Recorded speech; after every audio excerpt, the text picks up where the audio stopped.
Hello all, a quick plan over the expiry trades in both Bank Nifty and Nifty. You can look at over here, this is Bank Nifty on 15 minutes time frame, and we saw that today market opened gap down.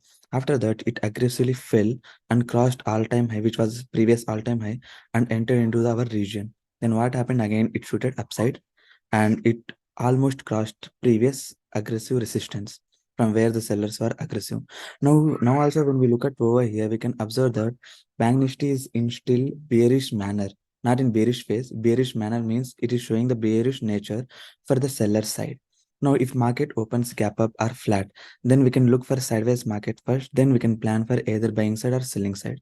If market opens flat, then you can plan for selling calls first, as market is looking bearish and we are having an aggressive resistance of 44,350 level.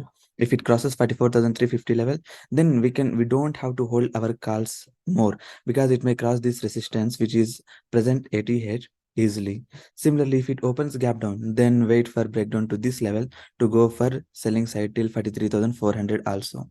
This is the plan in Bank Nifty. Let's move in Nifty once. This is Nifty on 15 minutes time frame. Similarly, Nifty opened gap down and it crossed this support area which is 18,580 level, and it reached another support area which is 18,500 level. Now from here it showed some bounce back, but eventually it ended in bearish manner only. If it opens flat, then wait for breakdown to this support for going a trade, or else consider if it is opening gap up, then wait for a breakout to this level to plan a upside trade, or else if it is opening gap down and crossing this level immediately, then be careful that there might be any fake breakdowns also. So going for trade is not easily while it open gap down, as sellers are in profit and overall market trend is bullish.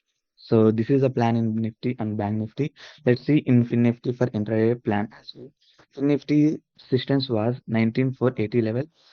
As of now, if it opens gap up and sustain over here, then we can plan a sideways trade in this range, which is 19,640 to 19,480 level. If it crosses either upside or downside, then again we can plan a directional trade in Fin Nifty. This is the whole plan for tomorrow in both Bank Nifty, Nifty and Fin Nifty. I hope you got the points. Like the video for more and subscribe to our channel to getting more videos and trading along with personal finance in trading as well. That's it. Thank you.